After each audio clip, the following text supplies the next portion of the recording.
Otro daļu mēs turpināsim ar diskusiju, kuras nosaukums ir visai garš. Tātad Eiropas Savienības pamatiesību hartas vērtību iedzīvināšana Eiropas Savienības fondos, īstenojot horizontālo principu, vienlīdzība, iekļaušana, nediskriminācija un pamattiesības. Un šajā panelī, šajā daļā jums būs iespēja uzdot arī jautājumus, ja gribat anonīmi vai identificējoties rakstu veidā. Mēs izmantosim platformu Slido. Tas nozīmē, jums ir jāiet jāuzraksta tā kā sli.do vai slaido.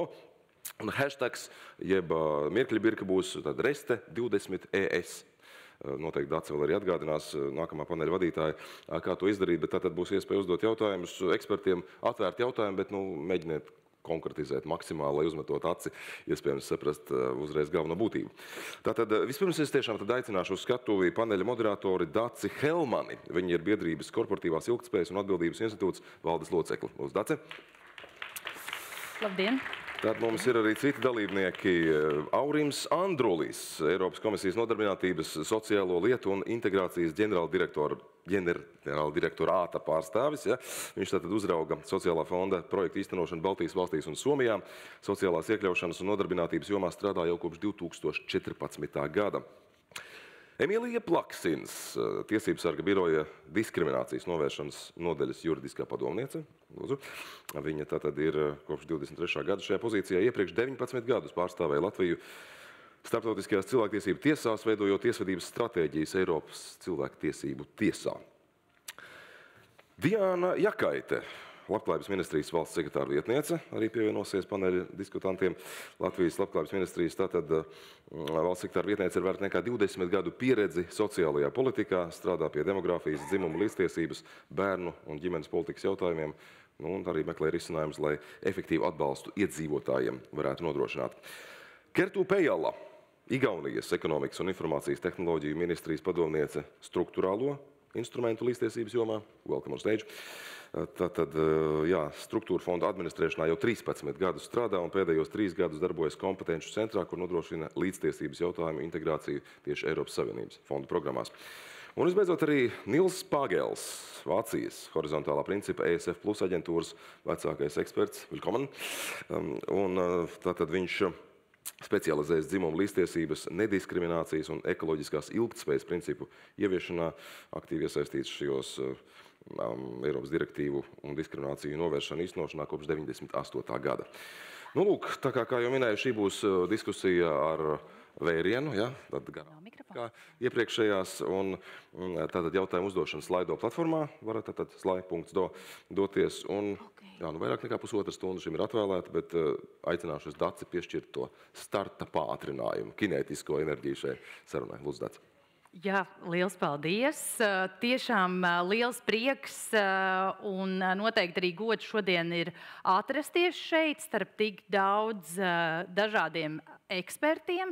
Es pieņemu, ka es tiku aicināta šīs paneļa diskusijas moderēšanā, tāpēc, ka vismaz pēdējos 7, pat ilgāk, vairāk gadus es esmu bijusi iesaistīta dažādos arī projektos un kopumā bijusi viens no tiem cilvēkiem, un esmu viens no tiem cilvēkiem, kas gan savā ikdienā, gan ģimenē, gan arī visā, ko es daru profesionāli, cenšos pati sekot šiem principiem un iedrošināt arī citus.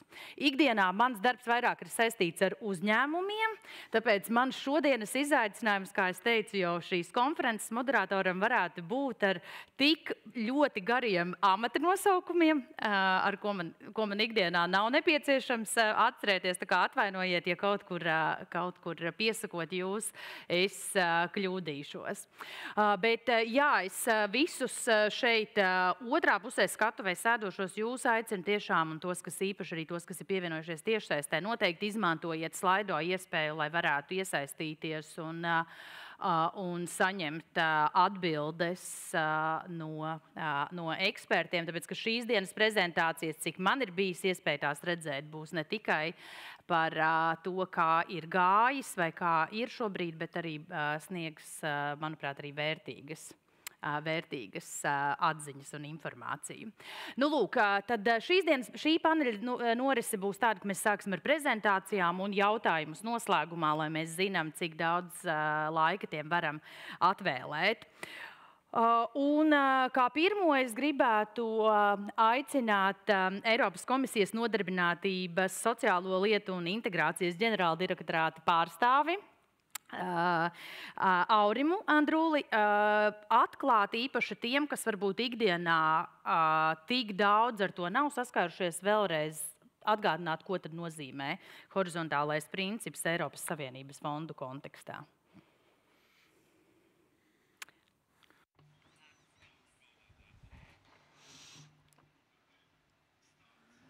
Tad es sākšu pamainot ar to visu procedūru, un komisijā mums ir... Tātad es rādīšu jums slaidus, un tas ir īpaši, kad mums ir darīšana ar dalību valstīm, mums ir kaut kas jāparāda, lai mums noticētu. Es runāšu par horizontālo principu un kā tas strādā attiecībās. Tātad man ir īpaši svarīgi, jo es strādāju ar to Eiropas komisiju, sadaļu, kas strādā ar Baltijas valstīm un Somiju, un daļa no mana darba no komisijas, tātad attiecībā ir īpaši uz Eiro fondiem, kas ir mans tiešais darba laudziņš, un princips, par kuru mēs runāsim šajā panelī.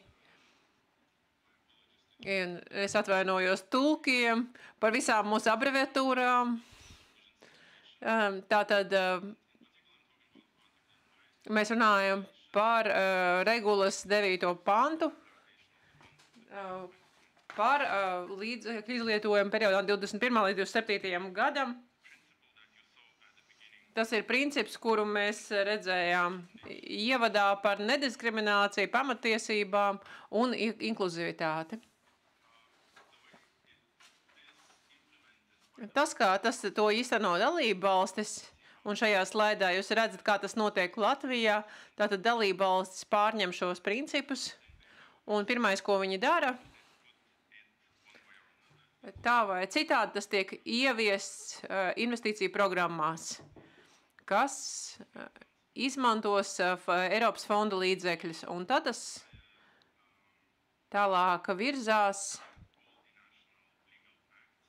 uz nacionālajiem normatīviem aktiem, kuri tā vai citādi palīdz šos principus īstenot un ieviest praksē. Taču tas nav tik viennozīmīgi, jo, kad mēs sākam runāt par pamatiesībām, mēs pavaram durvis vēl vairākiem normatīvajiem aktiem, kas iziet ārpus no vispārējās regulas. Un mēs jau daudz pieskārāmies Eiropas pamatiesību hartai.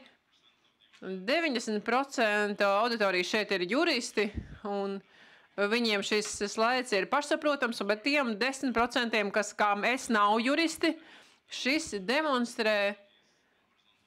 ilustrē to struktūru, kā šie horizontālie principi parādās un kā viņi darbojās.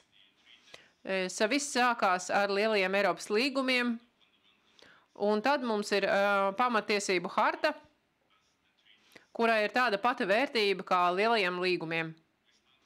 Tad mēs runājam par regulām. Tāda nosacītības regula, kas jau tika pieminēta, un kas definē tiesiskumu principu, tad mums ir regula par fondiem un par konkrētiem fondiem regulas, un tad ir kopējo nosacījumu regula no iepriekšējā perioda, kad tika izlietoti fondi, kas viņi attiecās šajā pašā kategorijā. Un pēc tam parādās tiesību akti un programmas nacionālo valstu, dalību valstu līmenī. Tātad ar praktisko pieredzi fondu apguvē, ko es varu teikt no komisijas skata punkta?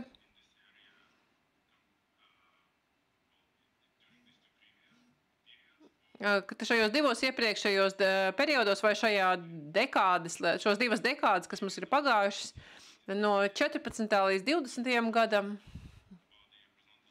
bija runa par horizontālajiem principiem tiesību aktos, taču tie nebija tik skaidri definēti, atsaucas uz konkrētām pamattiesībām, tika pievienotas tieši tekstā, un tālāk es par to pieminēšu, kāpēc mums patīk šī brīža regula, kāpēc mēs uzskatām, ka jaunā regula būs pat vēl labāka, un tad valoda, kā šie principi tika iepazīstināti, ievadīti, tie bija tādi maigi vārdi, tā kā ņemiet vērā vai tiekties, un ir tiešās atsaucas uz citiem tiesību aktiem, un kur ir skaidrs atsaucas uz pamatiesību hartu. Mēs horizontālo principu piemērojam plašāk, bet tas ir drīzāk tā ir priekšrocība nekā negatīvs aspekts. Un arī ir spēcīgāks, teiksim tā, redakcija, tātad, kas ir jādara, kā ir jārīkojas. Tātad šī te vajadzības izteiksme ir skaidrāk definēta šajā valodā. Kad mēs runājam par tehniskajiem jautājumiem, horizontālo principu īstenošanā, iepriekšējās programmu periodā mums bija tā saucamie nosacītības. Tur bija tāda vispārējā nosacītība saistīta ar horizontāliem principiem. Tā bija nediskriminācijas princips, dzimuma līdztiesība. Un, kad mēs runājam par personām ar ierobežotām iespējām, mēs runājam par vides pieejamību. Taču kā tādas fundamentālās tiesības netika plaši un skaidri aptvertas. Pašreizējā programma periodā mums ir šie horizontālie inicējošie nosacījumi, kas daļēji sekotai iepriekšējai nosacītības garam.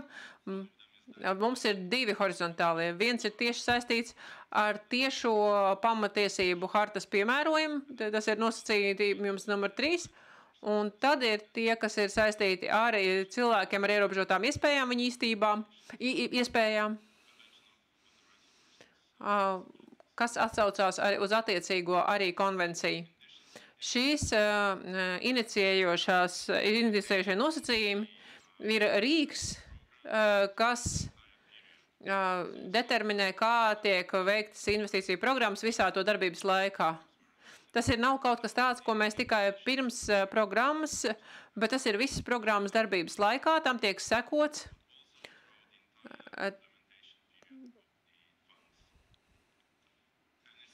Un ir ļoti skaidra saikne ar finansiālo fondu aspektu, jo, ja dalība valstī neizdodas ieturēt atbilstību šiem iniciējošajiem nosacījumiem, tad šis maksājumi tiek apturēti. Tā ir tāda ļoti izteikta sajūtama sankcija, kas praktiski tiek piemērota.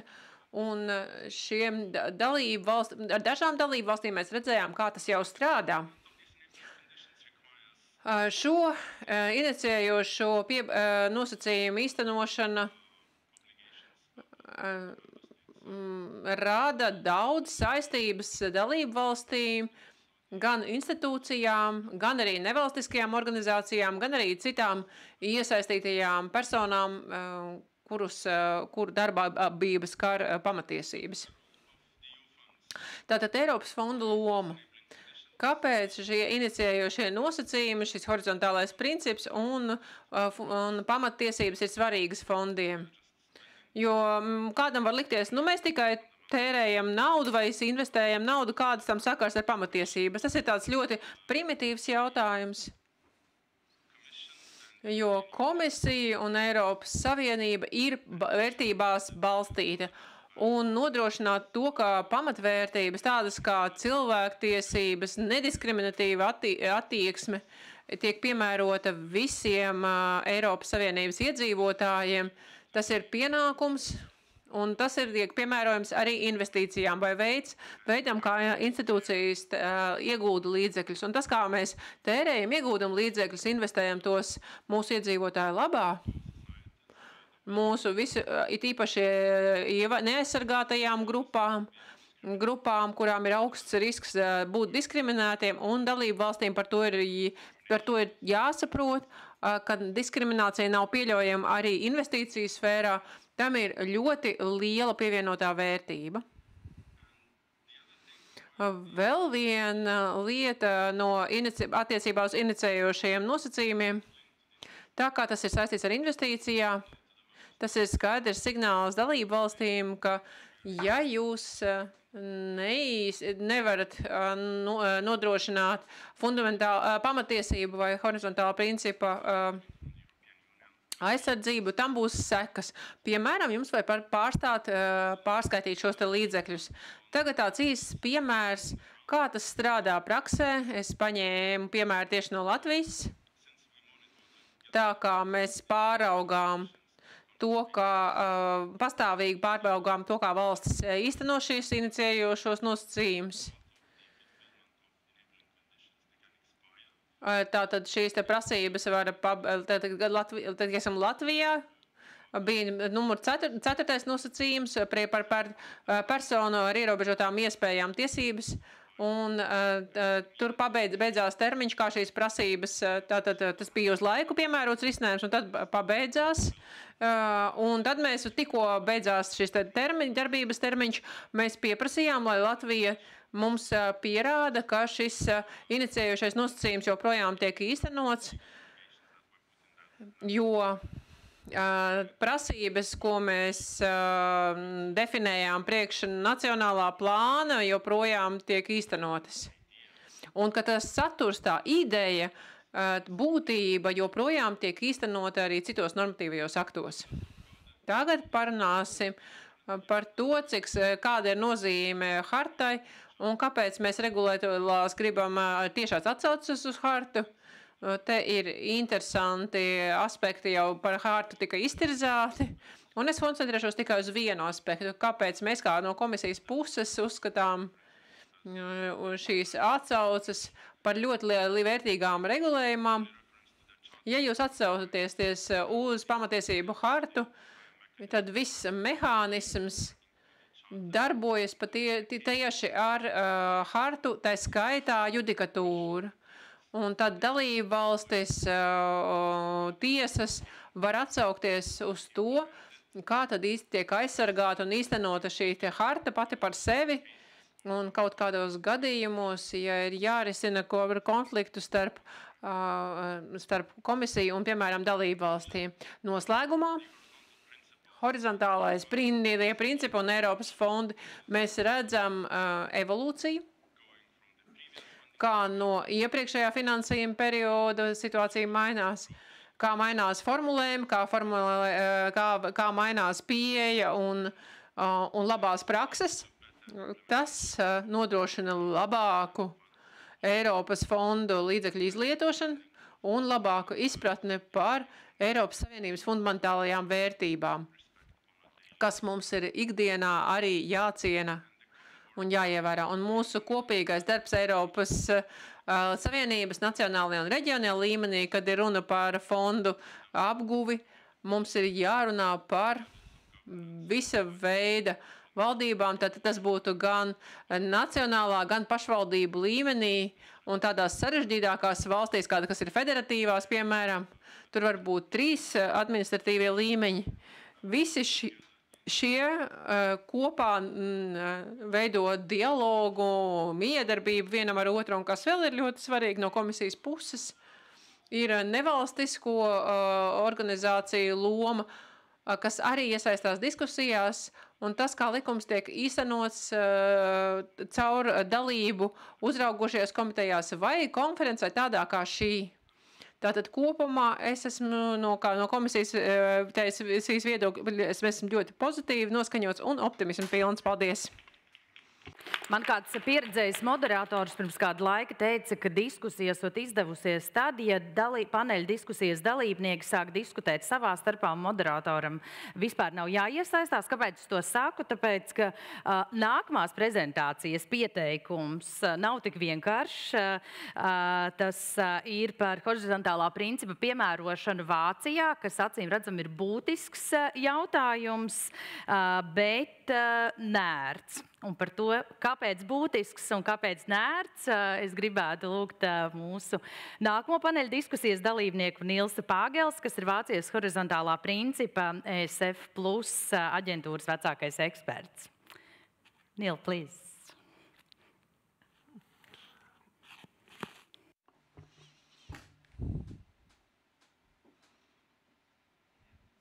Ceru, ka jūs mani dzirdat. Jā, paldies par uzaicinājumu piedalīties šajā diskusijā. Lieliskas prezentācijas no rīta. Es biju mazliet nobijies, vai es tiešām ko vērtīgu varēšu piesniegt šai konferencē, jo te viss tik juridisks, un es esmu sociālais zinātnieks. Un manas juridiskās zināšanas nav tik stabilas, ir tīpaši niansēs. Taču es gribu nedaudz praktiski izstāstīt, kā tas ir Vācijā, kuri horizontālie principi tiek piemēroti un kā šie iniciējušie nosacījumi tiek īstenoti. Es strādāju aģentūrā, kas nodrošina pakalpojumus Vācijas ministrijām, kas lieto Eiropas sociālos fondus. Bet es kopumā izstāstīšu par visiem Eiropas fondiem un tad tā īpaši par sociālajiem fondiem, jo tieši Vācijā šie sociālie fondi tiek praktizēti nacionālā līmenī, bet visi pārējie fondi tiek izmantoti, apgūti federālajā, ja Vācijas zemju līmenī, un mums ir 16 dažādas prakses, kā šos fondus apgūt. Ja? Tas būtu pārāk sarežģīti par to stāstīt, bet es tāpēc koncentrēšos uz Eiropas sociālo fondu. Es domāju, ka jūs tā plašā ziņā, jūs par šiem horizontālajiem principiem esat pazīstami, un tāpēc es varu pāriet pāri šim slaidam, jo tas jau ir daudzkārt tikai stāstīts, ka šie horizontālie principi ir, kāds ir to regulējums, un tad tie noteikti 9. pantā. Bet es radīju tādu grafiku. Man ir jāatvainojās par to, ka tas ir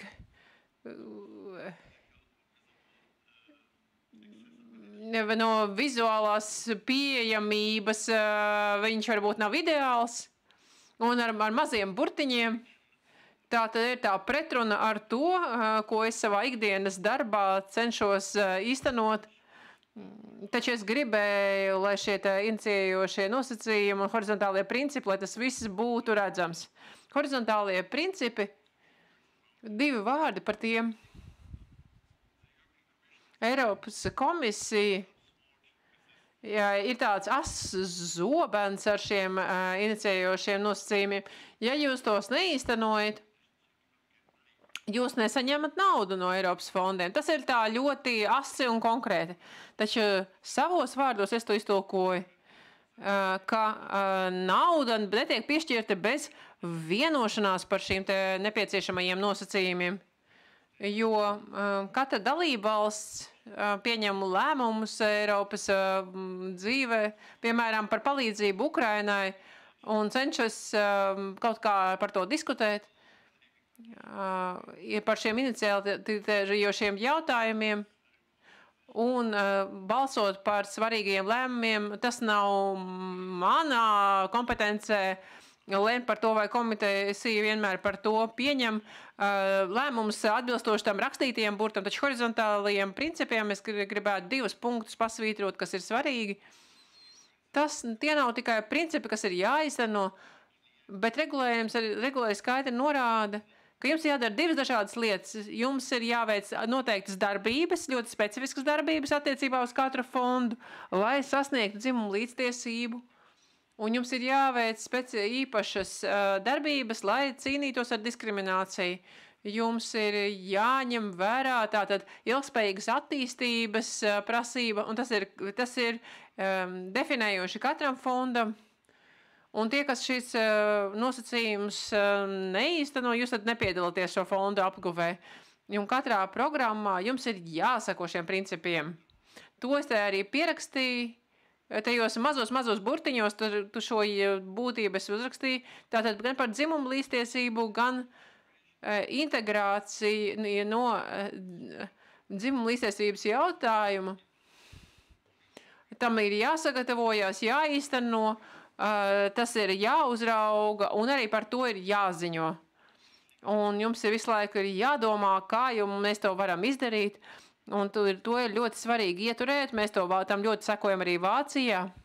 Un to es vēlējos izskaidrot. Ko Vācija mūs kā atbalsta struktūra ir pieņēmusi darbā, jo ministrijas teica, ziniet ko? Mēs zinām visus šos principus un mēs ar to cenšamies kaut kā tik galā, bet man šķiet mums vajag kādus ekspertus, kas mums var paskaidrot un paskaidrot to mūsu programmu vadītājiem, kas īsti ar to bija domāts. Kā lai es to praktizēju, kā lai es saglabāju šos horizontālos principus. Un te ir vajadzīga ļoti stingra apņemšanās, un ir tīpaši no Eiropas sociālā fonda, viņi tiešām grib to īstenot, un viens piemērs tam ir, ka pat ja viņiem nav pienākums ieviest dzimumu līdztiesībā balstītas budžetēšanas principu, viņi vienalga cenšas ņemt vērā, cik daudz naudas ir iztērēts tātad gan vīriešu, gan sieviešu labklājības uzlabošanā. Lai abas dzimumi līdzvērtīgi var būt no tā labuma. Un piemērošanas procesā katrs labumu guvējs Vācijā, viņam ir jāskaidro, kā šie horizontālie principi tiek īstenot praksē. Ko jūs darīsiet dzimumu līdztiesībai? Ko jūs darīsiet cīņā pret diskrimināciju? Un ko jūs darīsiet ilgtspējas realizācijai, it īpaši ekoloģiskai ilgtspējai? Tas ir pienākums pilnīgi visiem labumu guvējiem. Kas attiecās par iniciējošajiem nosacījumiem? Vispirms mums ir īpaša procedūra par sūdzībām. Mūsu centralizētajā mājaslapā Eiropas sociālajiem fondam, tātad tur var iesniegt sūdzību. Un, ja jums ir sajūta, ka jūsu pamatiesības netiek kaut kādā veidā ievērotas, cienītas, jūs varat iesniegt šo sūdzību, un tāpat ir arī apvienoto nāciju tātad konvencijā par cilvēkiem ar ierobežotām iespējām. Un tas ir tikai tāds priekšnosacījums, lai vispār šo darbotos, jo vairums cilvēku nemaz nezina, kāds ir saturs šīm pamatiesību hartai. Un mums ir jāinformē tātad galīgie labumu guvēji, teiksim tā, par to, kādas tad ir šīs aizsargātās pamatiesības.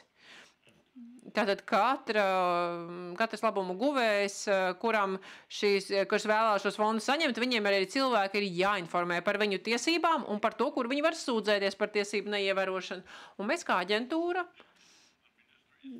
mēs vēlamies pārliecināt ministrijas, ka tas ir ne tikai svarīgs, vienkārši labi formulēts princips, bet jums tiešām ir jādomā par to, kā to īstenot. Un mēs konsultējam visas šīs ministrijas ar visām programmām, kā to labāk īstenot dzīvē. Mēs cenšos viņiem dot ziņu, ka horizontālais princips jums nav izvēles. Vai jūs kaut ko ar to darīsiet vai nedarīsiet. Vienīgā izvēle, kāda jums ir, vai to izdarīt labi, vai jūs to īstenosiet, tā nevisai labi. Un tas nav tikai par dzimumu līdztiesību vai diskriminācijas nepieļaujamību. Ja jūs nenodarbojaties ar horizontālo principu pielietošanu, jūs nepaveiksiet labi savus jums uzticētos pienākumus attiecībā ar programmu, tāpēc labāka darba kvalitāte vienmēr būs sasniegta īstenojot horizontālos principus. Un šādu skaidrošo darbu mēs veicam vairākās programmās. Mēs sakam, jā, tas nav pienākums, tas tā kā ir labprātīgi, bet jums vienalga to vajag darīt. Jums ir jāpaver savs prāts un jāatrod veids, kā cilvēks pārliecināt par šo principu svarīgumu. Tāpēc mums ir izveidot tāda sistēma, kur mēs visiem, kas kā tā vai citādi apgūst fondus, vai viņi saņem informāciju par to, šā horizontālie principi darbojās. Un arī citu fondu apguvējus mēs arī cenšamies informēt, lai gan viņiem tur tās prakses var būt ļoti atšķirīgas. Piemēram, vakar man bija tikšanās, kuru bija apmēram 15 programmu pārstāvji iesaistīti Vācijā, kur mēs runājam par to, kā šī vides pieejamība saskaņā ar ANO konvenciju par ierobežotām iespējām, ka tā ir pieejamība ne tikai ēkās, kas ir ārkārtīgi būtiski, un nevienmēr reģionos tas tiek īstenots, pat arī Vācijā, bet vairāk domāt par to, vai mūsu programmas ir organizētas tā, lai cilvēki ar ierobežotām iespējām tiešām var piedalīties. Piemēram, Vācijā ir Erasmus. Es domāju, ka jūs jau visi zināt par Erasmusu, kas ir līdzfinansēts no Eiropas sociālā fonda. Un te ir jautājums, kā cilvēki ar ierobežotā iespējām, kuriem ir vajadzīga asistenta palīdzība, kā viņi var iesaistīties Erasmus programmā, viņiem vajag vairāk naudas. Tie, kuriem ir vajadzīgs speciālais transports, kā viņi var iesaistīties Erasmusā, un visi šie jautājumi tiek apspriesti ar daudz dažādām programmām. Mans noslēgums ir tāds, ka Eiropas Savienības regulējums ir ļoti skaidrs. Tur ir noteikts, ka šī ir neatņemama sastāvdaļa, un ja jūs gribat naudu no Eiropas fondiem, jums ir jāciena šie principi. Un man ir viens jautājums jau komisijas pārstāvim.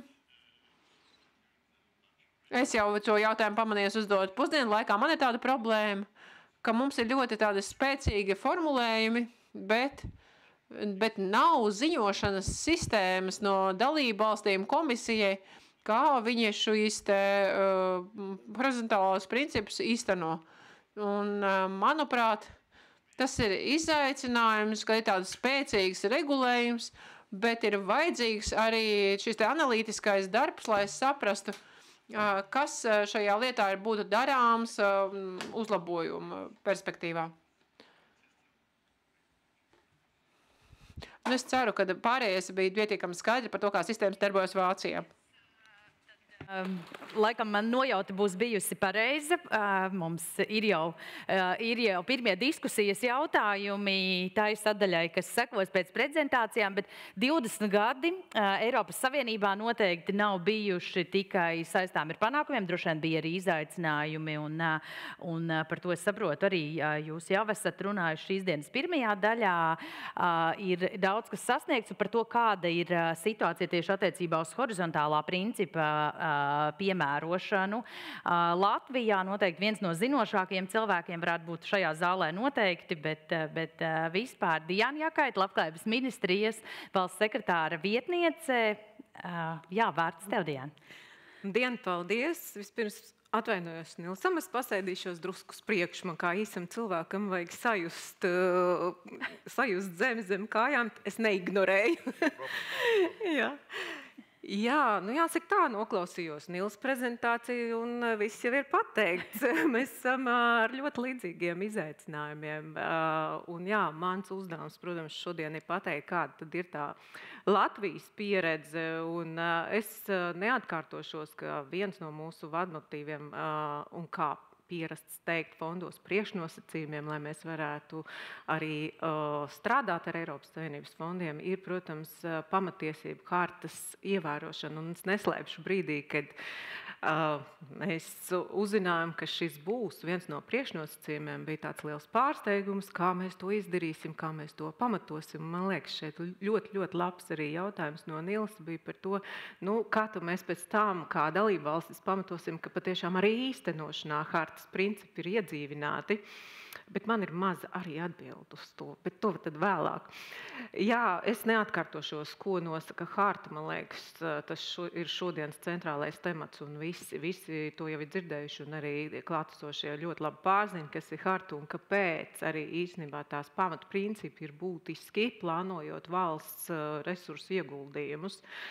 Un otrs mūsu vadmotīvu dokuments, kas ir ļoti, ļoti būtisks, ievērojot horizontālo principu, ir arī ANO konvencija par personu ar invaliditāti tiesībām. Un kā mēs skaidrojam, tad šis dokuments vēl detālāk ieiet iekšā, padziļinātāk skatās uz to, kas mums būtu jādara, lai novērstu jebkādu diskrimināciju personām, kurām ir invaliditāte, un arī tai skaitā, lai nodrošinātu šo personu gan līdzdalību un iekļaušanos sabiedrībā. Arī, lai mēs visi sabiedrību cienītu atšķirīgo. Un, protams, 2 vadlīniju dokumenti, bet juridiskais dokuments, kas mums aicina, es negribētu teikt vārdu liek, bet aicina īstenot to arī fondos. Un man ļoti patika Nils salīdzinājums, ka faktiski tas ir mūsu līgums ar Eiropas Savienību, ar jebkuru valstu par to, ka īstenojot pasākums Latvijā, mēs ievērojam nediskriminācijas jautājumus. Un jāsaka tā, ka kas ir pozitīvi, ka mums regulējums arī pasaka, ka šie principi ir jāīsteno visos posmos, tā skaitā sagatavojoties, tā skaitā īstenojot, un kas nav mazsvarīgi arī pēc tam ziņojot. Tas ir dažreiz mēs redzam, ka pieņemsim kaut kādu principu neīstenojas, un ziņot, neziņot, es domāju, tīri no sabiedrības puses, tātad ziņošanas pienākums arī ir ārkārtīgi būtisks. Tas būtu tāds interesants jautājums arī pēc tam diskusijā. Protams, arī nediskriminācijas principi mums ir iekļauti arī Latvijas regulējumā. Es detāli tajā visā neiešu, vienkārši gribēju pieminēt, protams, vispirms jau un galvenokārt arī satversmi, kura atzīst par to un aizsargāt cilvēku pamatiesības. Ja. Protams, arī Eiropas Savienības starptautiskie līgumi jau pirmie 2 dokumenti, ko es pieminēju. Un arī pieņemsim tādu Eiropas cilvēktiesību un pamatbrīvību aizsardzības konvenciju, un arī citi līgumi. Citi Latvijas tiesību akti, kas mums ir darba likums, bērnu tiesību aizsardzības likums, sociālās drošības likums un arī Latvijas politikas plānošanas dokumenti. Šajos visos dokumentos, īpaši tiesību aktos, protams, mums nediskriminācija un līdztiesības principi ir iestrādāti. Mūsu izaicinājums ir tā praktiskā dzīve. Un, protams, kas ir diskriminācija? Es domāju, ka te arī detāli mēs neiesim, bet tas, ko es gribēju uzsvērt, ka mēs parasti par diskrimināciju runājam, ka tā ir situācija, kur mēs personas, kuras teiksim tā, pieder kādai noteiktai personu grupai, piedzīvo atšķirīgu attieksmi. Tas ir tā ierastā lieta, ko mēs saprotam ar diskrimināciju. Tomēr šeit vēlreiz gribētu uzsvērt, ka diskriminācija ir arī tāda, ja cilvēki, kuri ir būtiski atšķirīgā situācijā, piedzīvo, ka bez objektīva iemesla arī tā izturēšanās pret šiem cilvēkiem ir vienāda. Un šis ir princips, ko mēs arī kā Labklājības ministrija skaidrojam un runājam ar mūsu partneriem citās ministrijās, jo šis ir ļoti būtisks aspekts. Un arī tāds mīts, vai tad tiešām Latvijā, neskatoties to, ka tiesību aktos ir viss noteikts, vai tiešām Latvijā mēs saskaramies ar diskrimināciju. Tas ir viens no jautājumiem, ko nevis es izdomāju, bet tas ir jautājumi, ko mēs saskaramies, diskutējot arī ar citām ministrijām vai iestādēm brīdī, kad tiešām notiek arī fondu ieguldījumu plānošana, tad Latvijā cilvēks saskars ar diskrimināciju un šo pierādījumu mēs iegūstam no apsekojumiem, jautājot cilvēkiem. Jāsaka tā, ka Latvijā tie dati liecina, ka mums viena no izplatītākajām diskriminācijām tieši vecuma diskriminācija. Šai gadījumā vairāk akcents ir uz cilvēkiem 55 gadi un vairāk, bet es gribētu teikt, ka Latvijā ar vecuma diskrimināciju saskarās arī jauna gada gājuma cilvēki, kuri šo diskrimināciju piedzīvo brīdī arī, kad ir jāieiet darba tirgu. Tātad gan cilvēki, kuriem 55 plus vēlas kaut ko mainīt darba tirgu, gan arī jaunieši saskarās ar šo vecuma diskrimināciju. Tātad jāatcerās, vecuma diskriminācija nav tikai tā, ko piedzīvo cilvēki 55 plus, tātad, kā pieklājīgi teikt, vecāku gadagājumu cilvēki, bet arī tie, kas jaunieši, kas tātad vēl tikai sāk ieiet tādā aktīvā darba dzīvē.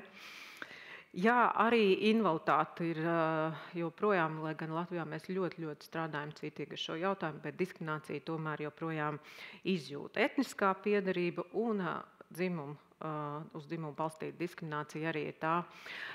Mums ir diezgan plašs iestāžu loks un nevalstiskā sektora loks, kas iesaistās arī tieši ES fondu izpratnē attiecībā uz diskriminācijas mazināšanas, novēršanas jautājumiem.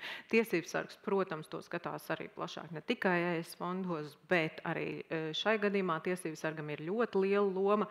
Tāpat arī Labklājības ministrija un Tieslietu ministrija, kā horizontālā principa koordinējošās iestādes, tā mūsu loma vairāk ir, protams, primāri mēs liekam uzsvaru uz prevenciju, tātad skaidrojam, mācam, stāstam, konsultējam, bet, protams, arī brīdī, ja mums nāk kāda ziņa, mēs iesaistāmies arī, lai tā kā analizētu un skatītos par to, vai tiešām īstenošanas posmā arī nav bijusi kāda problēma. Bet īstenošanas posmā būtiskākā loma šajā gadījumā ir Centrālajai finanšu līguma aģentūrai, un līdz ar to, lai arī kolēģi šajā aģentūrā spētu profesionāli novērtēt un skatīties, kas tad īsti ir noticis. Arī mūsu kolēģi ļoti zinoši tātad par nediskriminācijas jautājumiem. Un ļoti novērtējam nevalstiskā sektora aktivitātes, jo nevalstiskais sektors ir tas, kurš mums vairs sniegt tādas signāls par to, kas tad īsti notiek. Tātad mēs pat aicinām nevalstisko sektoru iesaistīties un mums ziņot un stāstīt. Tātad par ieviešanas mehānismu šeit svarīgākā informatīvā daļa ir zīmējums.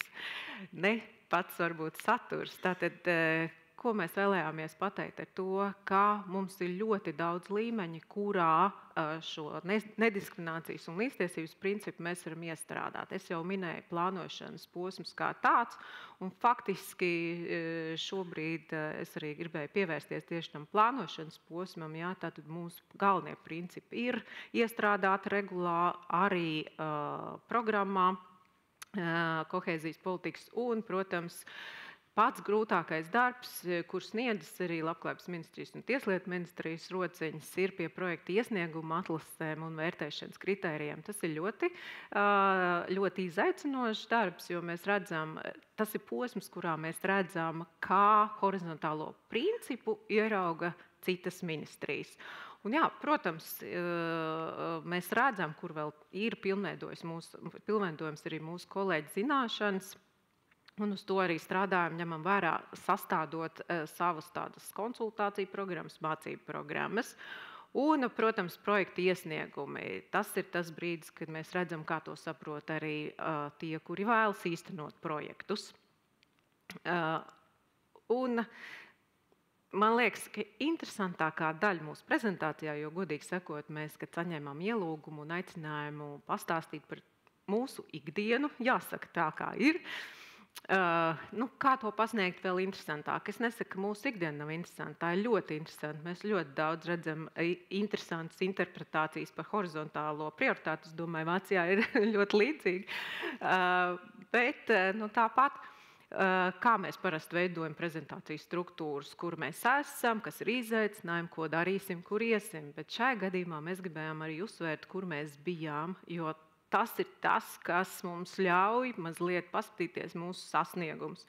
Un pirmais brīdis, kāda horizontālais princips, pat negluži, bet tieši nediskriminācija un vairāk ar akcentu uz dzimumu līdztiesību parādījās, tas bija Equal programmā. Tas pat nebija gluži ES fondu, bet tieši Equal programmā, kas bija ļoti īpaša programma, un jau tās pašas mērķis un būtība bija vērsta uz nediskriminācijas un līdztiesības, nediskriminācijas jautājumiem un arī līdztiesības īstenošanu.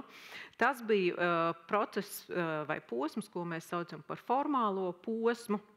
Bet jāsaka, tā arī Equal programma mums deva ļoti daudz zināšanas, un mums bija iespēja pārnest daudzas lietas pēc tam uz nākamo jau plānošanas periodu, kas ir no 7. līdz 13. gadam, bet mēs tāpat to saucam par formālo pieeju. Un kāpēc? Tieši tāpēc, ka lai gan ir nosacījums par to, ka jāīsteno horizontālais princips, tas notika tā, jā, es ievēroju. Man nebija jāpierāda, kā es to ievēroju, vai neievēroju, man bija jāpliecina. Jā, es to ievēroju. Protams, mēs redzējām, ka tas nav pietiekami, jo jā, es to ievēroju, nevienmēr nozīmē, ka dzīvē jā, es to ievēroju. Bet mums gribējās, lai tas principu iedzīvināšana tomēr ir gana praktiska. Un nu jau 14. 20. gads iezīmēja to, ka mēs varam strādāt jau praktiskākā līmenī.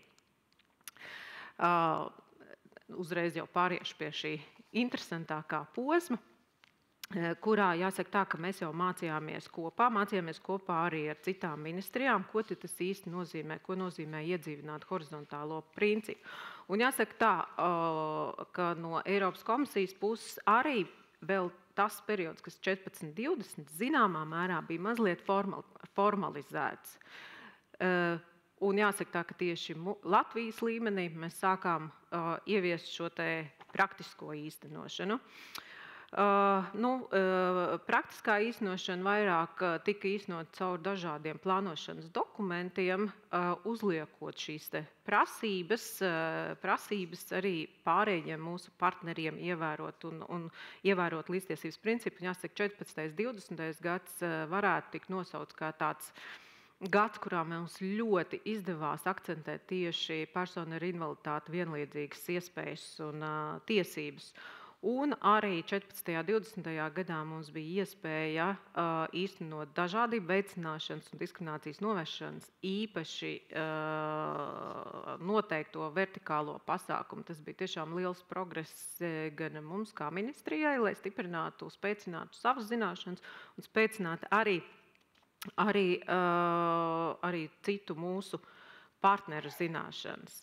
21. 27. gads jau ir tāds kā, jāsaka tā, progresa gads, kurā mums ir gan vertikāls pasākums diskriminācijas mazināšanai, ko īsteno Labklājības ministrija, un ļoti arī tāds spēcīgs uzstādījums no Eiropas komisijas puses īstenot nediskriminācijas pasākumus, un līdz ar to arī mums tas deva daudz vairāk iespēju ietekmēt to, kādā veidā tiek plānoti pasākumi ES fondu ietverā. Un liels sasniegums bija arī tas, ka mums, lai plānotu ieguldījumus fondos, ir jārada arī ministra kabineta noteikumi un anotācijas, un tas ir instruments, ar kuru mēs piekļuvām pie ministrijām tieši tādā praktiskākā līmenī. Un man jāsaka tā, ja mēs skatāmies kopumā, tad arī ministrijas zināšanas ir augušas šo gadu laikā. Un tiešām ir atsevišķas situācijas, kur mums nākas padiskutēt mazliet padziļinātāk. Es varbūt nepieskaršos tik daudz pie Labklājības ministrijas, Tieslietu ministrijas kā par horizontālā principa atbildīgo institūciju funkcijām. Zināmā mērā to arī noklāja kolēģis Nils. Un kas varbūt ir būtiskākais mūsu funkcijās un uz ko mēs gribētu vairāk strādāt, mazāk uz atzinumiem dažādiem, bet vairāk tiešām uz tiem metodiskiem materiāliem, skaidrojumiem. Mēs esam absolūti atvērti brīdī, ja kāda ministrija vai iestāde ir tādā nesaprašanā, kā tad mums īstenot hartas pamatprincipus vai, pieņemsim, personu ar invaliditāti iekļaušanas pasākums, tad komunicējot ar mums, mēs nonākam līdz ļoti interesantiem, labiem risinājumiem. Es pat dažās situācijās varētu teikt, pat inovatīviem. Tas secinājums ir tāds, ka kopdarbībā jau arī rodas tie labākie rezultāti. Un, protams, mums ir ierasts domāt, ka horizontālā principa ievērošana attiecas uz dažādiem, kā mēs sakam, soft pasākumiem, kā pieņemsim mācībām, speciālistu zināšanām un tā tālāk. Bet viens tāds aspekts - digitālie pakalpojumi un viss, kas saistāts ar digitāliem risinājumiem. Šis ir tāds viens labs izaicinājums, kur parasti ir ierasts domāt, ka mums ir problēma digitālām prasmēm, bet patiesībā jau mums ir problēma ar to, kā šo digitālo informāciju novadīt līdz cilvēkiem, kuriem varbūt ir nepieciešams vēl kaut kāds palīgrīgs, lai šī informācija būtu pieejama. Jā, un dažādi komunikācija un vizuālie risinājumi ir vēl viens liels izaicinājums, ko mēs esam pamanījuši, jo mums ir vēl joprojām ierasts vizuālos risinājumos likt attēlus jauni cilvēki vai, pieņemsim, darbā pieņemšanā mēs redzam veiksmīgu vīrieti uzvalkos biznesa sadaļā. Šie joprojām ir tādi izaicinājumi, ko mēs saskaramies, kam ir vērts pievērst uzmanību. Un es jau pieminēju mazliet par ziņošanu. Šī sadaļa ir tāda, kur mēs redzam, ka vēl varam arī attīstīties un ziņot. Protams, var jebkurš, tas var būt arī iesaistītās institūcijas, personas, nevalstiskās organizācijas, vēlreiz uzsvaru, ārkārtīgi būtiska loma. Protams, brīdī, kad mēs kaut ko konstatējam, ir jautājums, ir pārkāpums, nav. Labāk parunājam, izrunājamies, skatāmies, kā ko var labot. Un Centrālās un finanšu līguma aģentūras būtisku lomu tieši arī pēc tam novēršanas sadaļā. Izaicinājumi. Man liekas, es visas prezentācijas laikā mēģināju ieskicēt būtiskākos izaicinājumus. Bet, protams, mūsu izaicinājums joprojām vienmēr mums prasa, cik tad var mācīt? Jāsaka tā, mācīt var daudz, dikti, un pats galvenais, lai to mēs darītu regulāri. Cilvēki mainās sabiedrība, akcenti mainās, līdz ar to izglītošana, metodiskā vadība vienmēr būs funkcija, kas ir jāpilda. Kas ir būtiski, lai mums visiem, kas esam iesaistīti ne tikai fondu plānošanā, bet arī vispār ieguldījumu plānošanā, ir tas, lai mums būtu nulle tolerance pret nepiekļūstamību. Tātad, lai mēs jau savā domāšanā esam iestrādājuši, ieprogrammējuši sev to, ka piekļūstamība ir viens no būtiskākajiem principiem, plānojot savus pakalpojumus. Jā, tas arī caurskrienot visu par Latvijas pieredzi.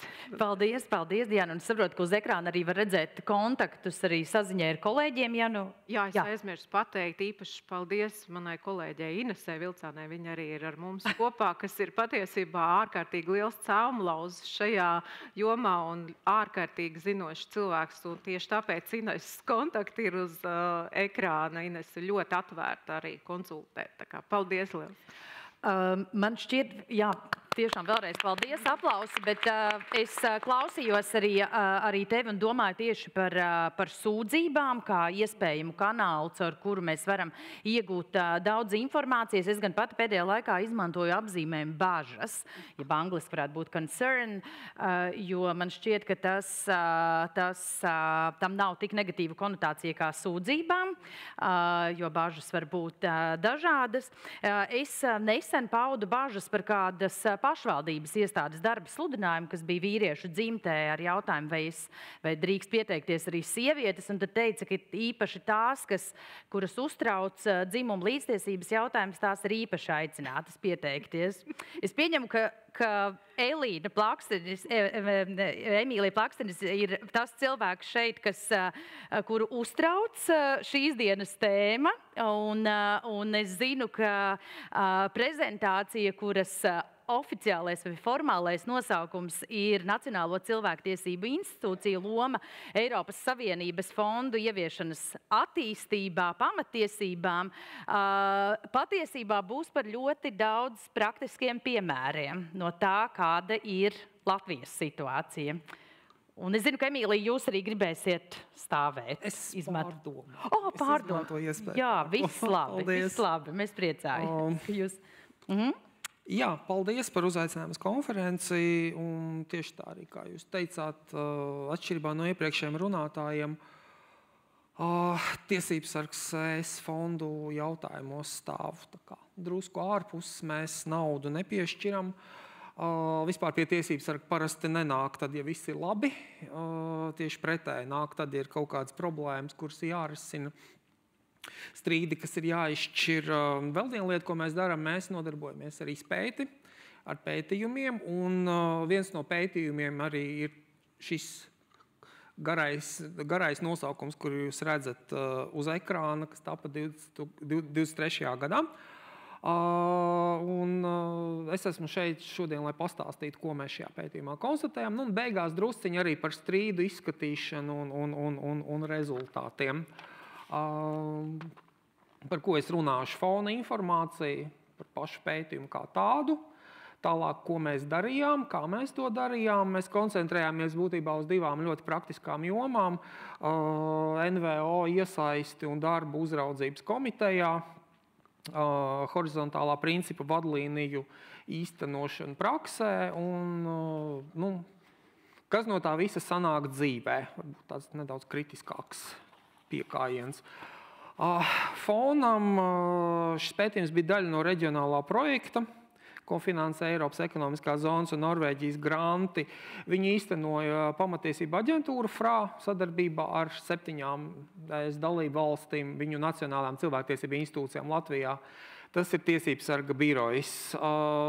Patiesībā notika diezgan daudz dažādas aktivitātes, par kurām jūs varat izlasīt mūsu mājaslapā, bet viena no šīm galvenajām aktivitātēm bija tieši pētījums par cilvēktiesību institūciju lomu fondu ieviešanas atbilstībā pamattiesībām. Tas mērķis bija izpētīt faktisko situāciju, tad kā tas notiek dzīvē Latvijā, ar fokusu uz nediskriminācijas kontekstu, un bija vēl viens papildus mērķis.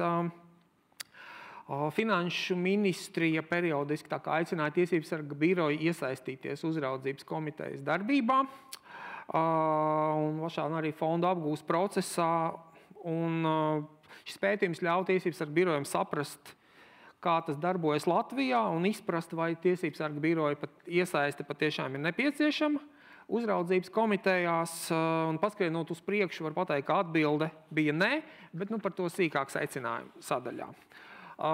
Ko mēs darījām? Mēs koncentrējāmies uz šīm 2 regulām, 13. gada regulu un KNR kopējo noteikumu regulu, tika izpētīta Latvijas normatīvā regulējuma bāze, kā arī publiskā nacionālā Eiropas Savienības projektu datu bāze un tajā esošā informācija. Faktiski akcents bija uz Eiropas sociālā fonda projektiem, tas, kas tagad mums ir ESF+. Pēc tam mēs organizējām tiešsaistes intervijas ar 4 nevalstiskajām organizācijām, kas darbojas cilvēktiesību jomā un kas tieši arī ir iekļauts uzraudzības komitejā. Tālāk, turpmāk tekstā UK, tā nebūs apvienotā karaliste, tā ir uzraudzības komiteja, un tā ir uzraudzības komiteja, kuru vada Finanšu ministrija.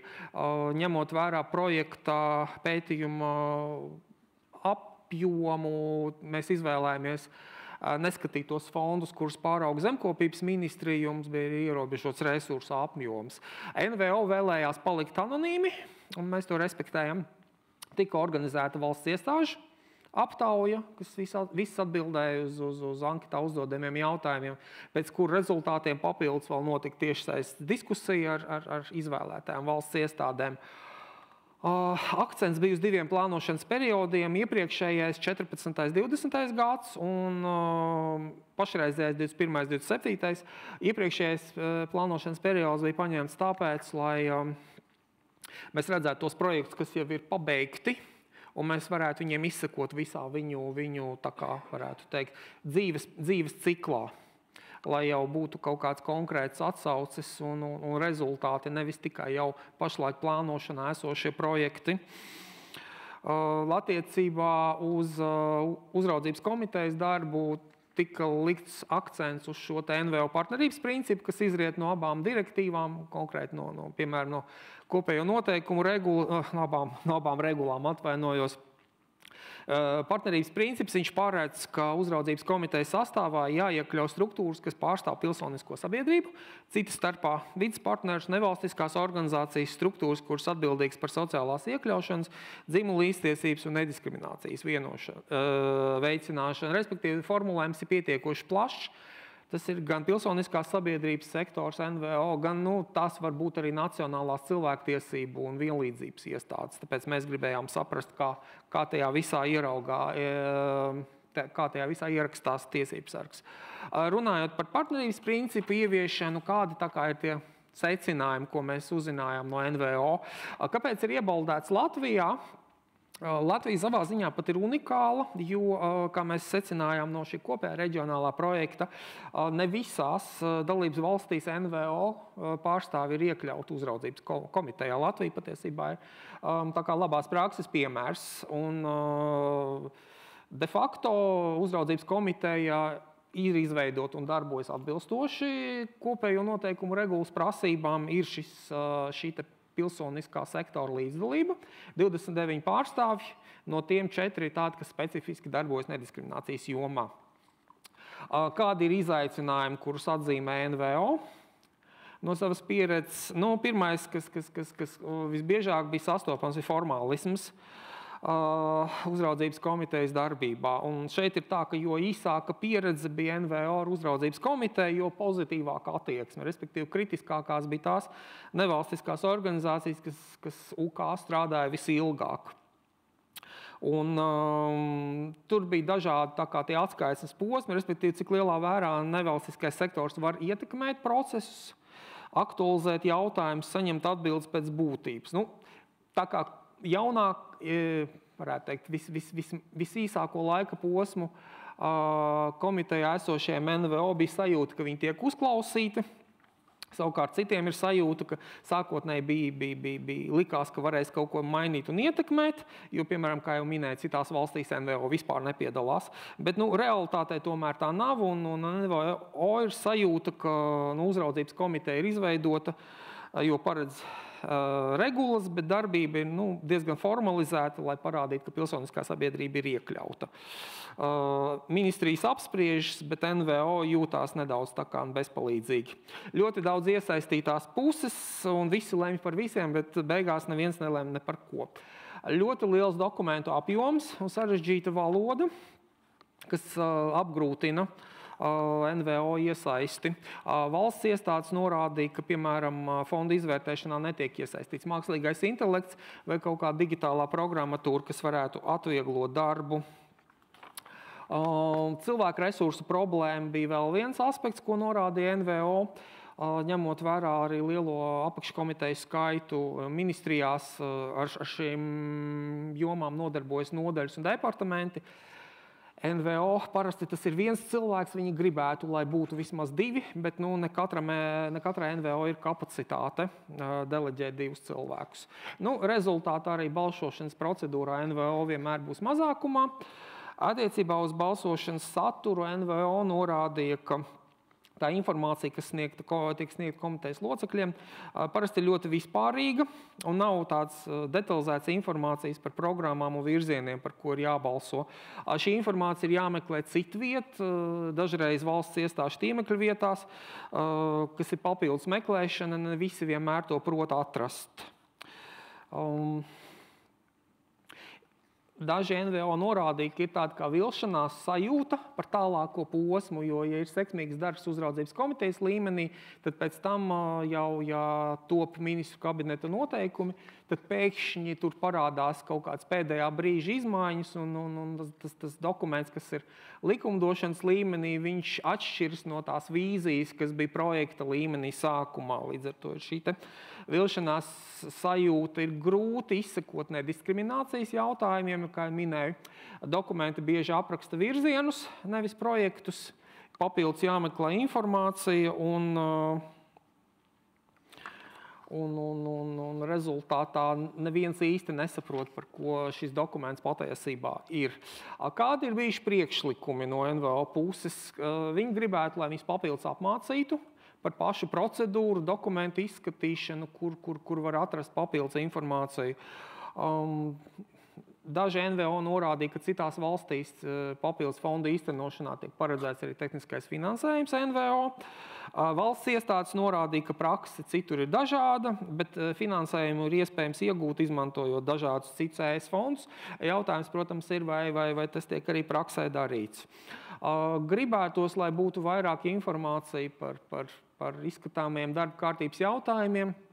No otras puses, tas, protams, atkal palielināt vēl vairāk izskatāmās informācijas apjomu. Un arī gribētos, lai vienā sēdē tiktu skatīts mazāks jautājumu skaits, kas savukārt atkal noved pie tā, ka palielināto sēžu skaits, un atkal vai NVO varēs nodrošināt savu līdzdalību visās šajās sēdēs. Gribētu arī redzēt, lai būtu šī kvalitatīvā, nevis kvantitatīvā atgriezeniskā saite, jo proti saprastu pēc projekta noslēguma, kāds tieši efekts arī tam ir bijis uz sabiedrību. Uz to valsts iestādes norādīja, ka iepriekšējā periodā tika veikta analīze par horizontālā principa ietekmi uz pasākumiem, tieši ar uzsvaru, kāda ir bijusi ietekme uz sabiedrību, bet radās problēma, jo nevarēja visu viennozīmīgi izvērtēt, jo tas bija jāvērtē kopā arī ar sabiedrībā notiekošiem procesiem. Līdz ar to, jebkuri secinājumi ir tādi ļoti relatīvi. Un nākošajā periodā šī analīze jau tiks veikta tikai perioda beigās. Kā uz to raugās tiesības sargs? Institucionāli viss ir sakārtots un Latvijā šis partnerības princips darbojas. Partneri ir iesaistīti, bet no pamatiesību viedokļa mums tomēr ir drusku šaubas par komitejas darbības efektivitāti.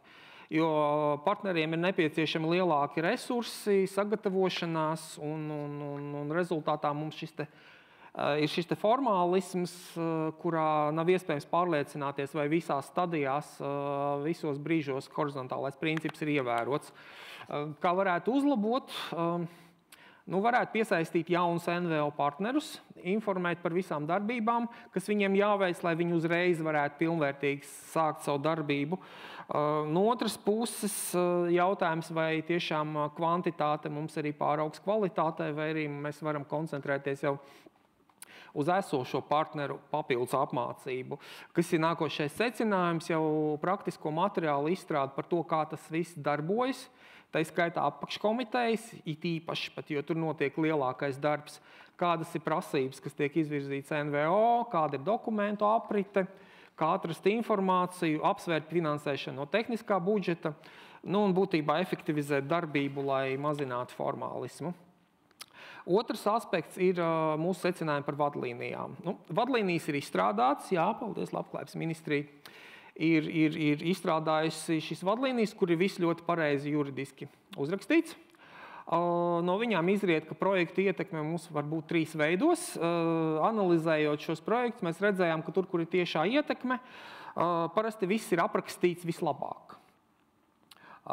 Tur, kur ietekme ir netieša, dažreiz tiek aprakstīts vispārīgāk, bet to var saprast arī no tā viedokļa, ka ir ļoti plaša varbūt tās arī šī mērķa grupa.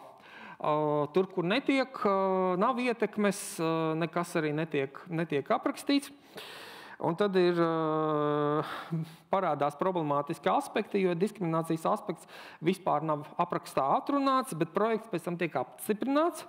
Un pēc tam mēs konstatējam, ka ir kaut kāda problēma. Savukārt valsts iestādes norāda, ka šie elementi nav norādīti projektā, un tāpēc to arī nav nepieciešams īstenot. Atsaucas uz Eiropas komisijas saskaņojumu, tādā veidā mēģinot leģitimizēt šo visu pasākumu un uzstāja, ka principā pārkāpums nav noticis. Un veidojas tāds kā aburtais loks, un tas neveicina horizontālā principa īstenošanu praksē. Šeit, protams, lomu spēlē arī šis lielais dokumentu apjoms, un ka grūti visam ir izsakot, un kaut kādā brīdī kāds pazūd. Attiecībā uz īstenošanu praksē mēs konstatējam, ka ir notikušas un turpina notikt iestāžu apmācības, bet viņas ir vairāk teorētiskas un nav sajūta, ka viņas arī praksē tiek piemērotas, tieši skatoties no projektu vērtēšanas. Iestādes izmanto šos nediskriminācijas kritērijus, kas ir uzskaitīti regulā, bet pa vienam, un mēs nekonstatējām nevienu gadījumu iestāžu atbildēs, kad viņi būtu vērtēti intersekcionāli, piemēram, Romu tautības sievietes. Un kā sausais atlikums, neviens projekts nekad nav ticis pārskatu posmā norādīts, tāpēc, ka viņš neatbilstu vadlīnijām.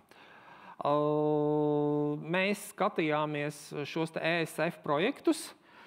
140 mēs apskatījām, un 70 attiecās uz diskriminācijas riskiem.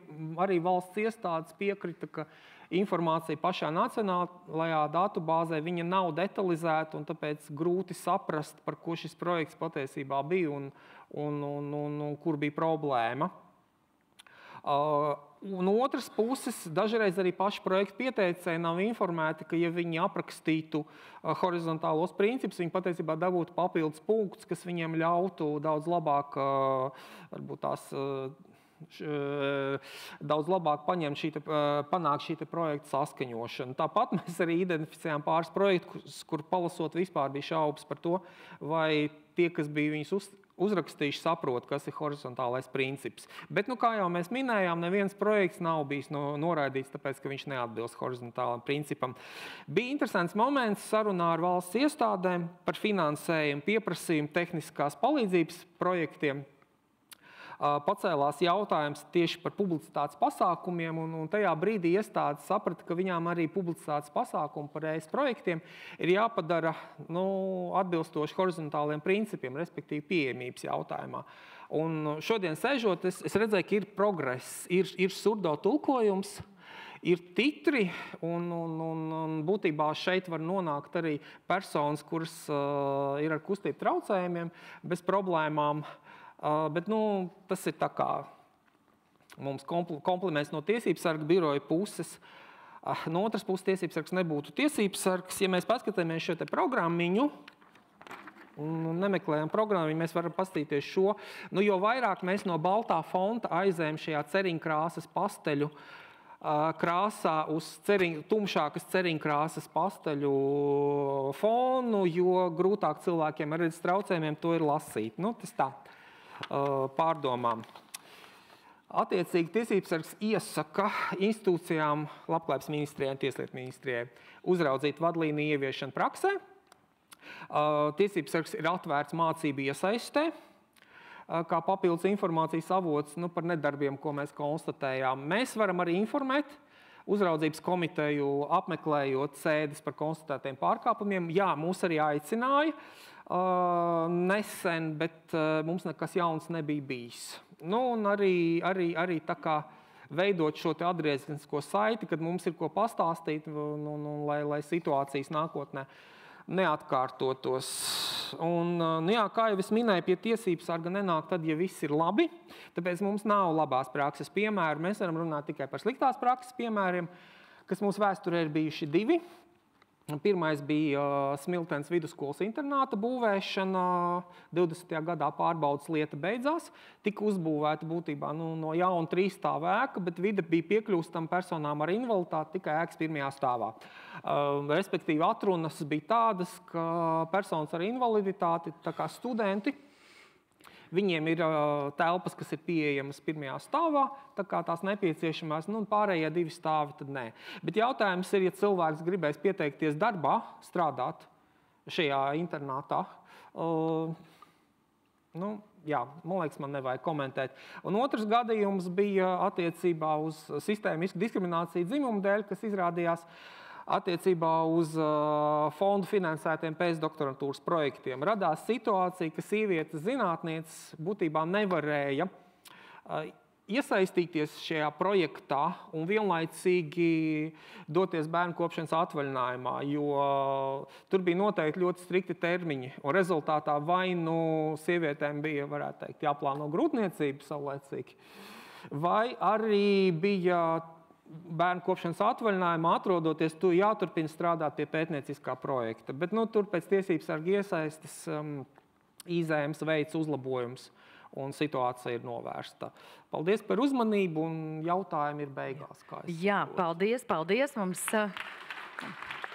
Mums ir arī jautājumi Slido platformā, tā kā paldies tiem, kam ir iesūtījuši. Tie, kas jau ir iesūtījuši, noteikti iesūtiet, un ceru, ka mums pietiks laika, lai tos pārunātu.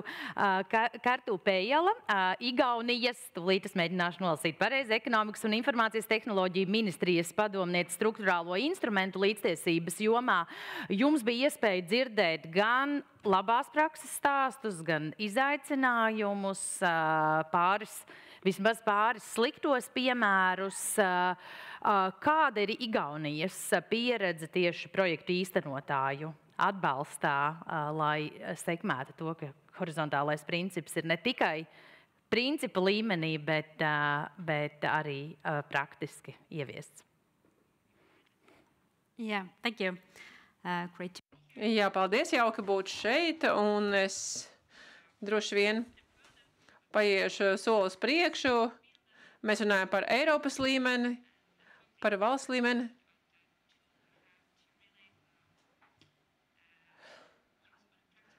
Un tagad mēs parunāsim par projektu līmeni. Tas ir tur, kur praktiski lietas visas nonāk līdz reālām darbībām. Un tā ļoti īsi es kompetenci kvalitātes centru Eiropas fondiem. Un mēs esam daļa no kvalitātes politikas departamenta. kas varbūt nedaudz pārsteidzoši, mēs esam piederīgi Igaunijas ekonomikas ministrijai. Es konsultēju struktūra fondu lietotājs un politikas veidotājs līdzīgi, kā jūs jau te atsaucāties.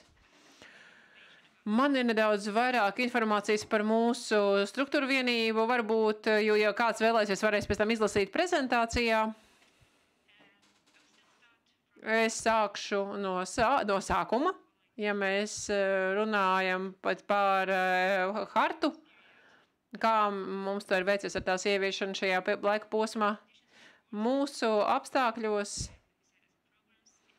mūsu programmās ir jābūt apstiprinājumu, ka plānotās darbības atbilst pamatiesību hartai, tā skaitā cilvēku ar ierobežotām iespējām interešu ievērošanai. Un tas nav tikai paraksts, ka jā, ka mēs apņemamies, bet mēs tiešām izējam cauri katram pantam, lai visas darbības atbilstu katrājam no normatīvajām prasībām. Un mums ir zināms, ka ir svarīgi, ko mēs darām, svarīgi, kā mēs to darām. Un tas jau arī rada to atšķirību praksē. Tāpēc virzoties uz priekšu, kā mēs ieviešam šos horizontālās principus. Mēs esam definējuši tādus rādītājus, piemēram, līdztiesīgas attieksmes, dzimuma līdztiesības indikātori. Igaunijā jau šādi indikātori, šādi rādītāji ir ieviesti Nacionālajā stratēģijā 2035, kurām ir liela ietekme saistībā ar fondu apguvi šīs stratēģijas ietvaros. Un programmu līmenī saiknes starp indikātoriem arī ir izveidota. Īstenojot projektu, jums ir jāņem vērā šie te rādītāji. Un saistība, vairums programma, viņas ir savstarpēji saistītas, un mēs sakām, ka ja jūs kaut ko darat ar cilvēkiem vai priekšpildu cilvēkiem, jums būs jārēķinās ar šīm tēmām. Tad parādās izaicinājumi vai ļoti loģiski jautājumi no mūsu projektu vadītājiem vai produktu īstenotājiem, kāpēc šis princips ir svarīgs. Un tas ir netik daudz par to, ka šīs tēmas nav aktuālas. Nē, viņas ir aktuālas. Piemēram, iekļaušana, dzimuma līdztiesība, vides pieejamība, ka tas viss ir svarīgi. Bet dažādām institūcijām, organizācijām, kas par šo ir atbildīgas. Nākamais jautājums. Kā mans projekts ir saistīts ar šo horizontālajiem principiem un kas man būtu jādara? Ko es varu darīt? Un mūsu risinājums bija tāds ļoti tiešs. Mēs izveidojām digitālo rīku šim laika posmam aktuāli, lai izskaidrotu, kāpēc šis princips ir svarīgs un ko jūs ar to varat darīt. Un man te ir tādi ekrānu uzņēmumi, kuriem mēs caurskatīsim, piemēram, mums ir projekts, vides projekts. Un projekta pieteicējs ir iesniedzis pieteikumu un parādās jautājums, kā šis projekts atbalsta dzimumu līdztiesību. Protams, ka ir apjukums, kā to darīt. Un tad ir saite, uz kuru var noklikšķināt, kura mums ir digitālais rīks, kur ir 3 jautājumi, kā jūsu projekts popularizē dzimumu līdztiesību. Kā tas promotē līdztiesīgu attieksmi vai mazākumu grupu tiesības. Jūs izvēlaties pirmo jautājumu, piemēram, mums ir dzimuma līdztiesība. Jums būs tāds ļoti vienkāršs pārskats. Kas tas tāds ir? Kāpēc tas ir svarīgi? Kāds tas ir labums sabiedrībai? Un ir arī atsauce uz likumiem, kas šajā sfērā darbojas un kas ir jāievēro. Tas ir ārkārtīgi tāds īss ievads, tad mēs ejam soli tālāk, jūs izvēlaties to virzienu, kādā jūsu projekts, piemēram, digitālā sabiedrība, varbūt tas ir par būvniecību, vai pat tā ir par kultūru, darba tirgus un tā tālāk. Visas šīs sfēras ir svarīgas, un tur tiek izmantoti Eiropas struktūra fondi, tātad vide. Teiksim, mums ir izvēlamies vide un klimats.